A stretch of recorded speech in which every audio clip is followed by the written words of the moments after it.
So after a semi really uneventful Survivor Series, WWE Raw tonight, I feel like tonight WWE Raw really kicked ass and really kind of showed us going forward what the stories are going to be on Monday Night Raw, because we had so many stories here tonight unfold. You had CM Punk and Seth Rollins, you had the New Day, you had the return of Drew McIntyre, which I wasn't even expecting. I mean, I kind of heard that he was going to be on his way back. I didn't expect him tonight.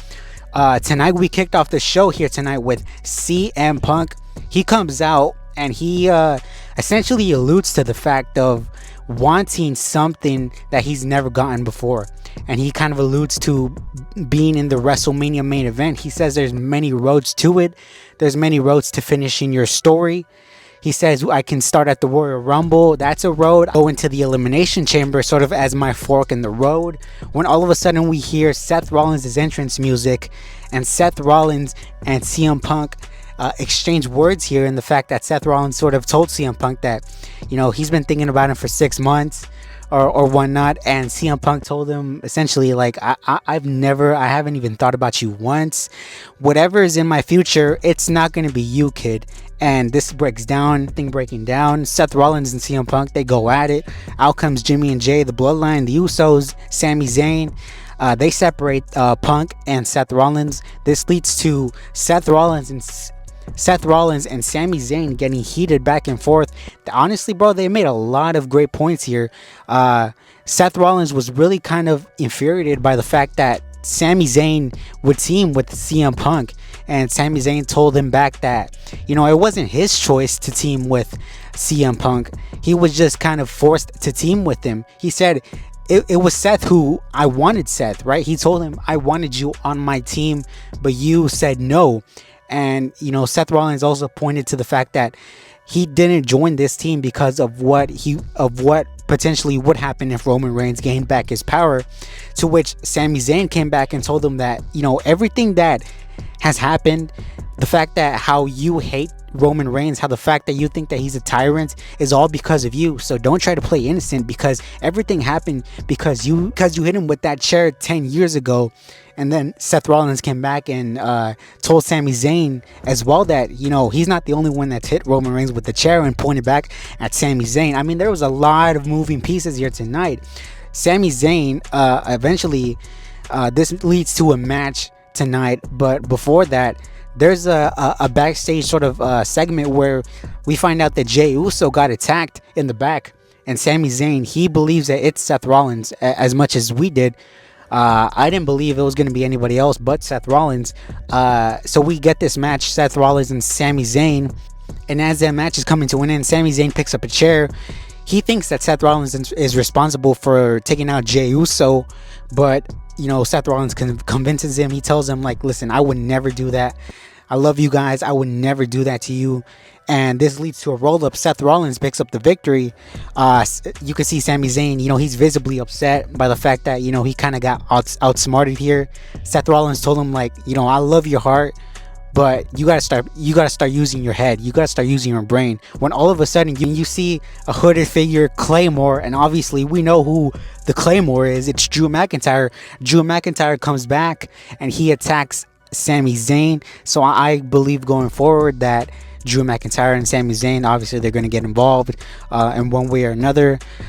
This probably leads to speculation that Drew McIntyre attacked Jey Uso, because obviously Drew McIntyre has no love lost for any member of the Bloodline. He doesn't give a damn about the Bloodline, about CM Punk, about Seth Rollins. He doesn't give a damn about anybody but Drew McIntyre.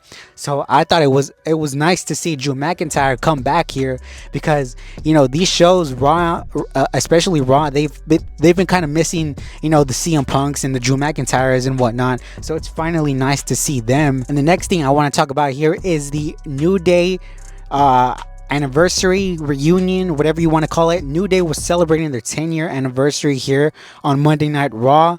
I feel like everybody and their mother was expecting something to happen here, something big to happen here. We get introduced to Xavier Woods and Kofi Kingston. They're out there, they're thanking everybody for wishing them well. And Xavier Woods tells the crowd, he tells them, like, due to everything that's been going on, due to the fact that we haven't been on the same page lately, he thinks it's time right here to announce. And all of a sudden we hear Big E's music. Big E comes out, right?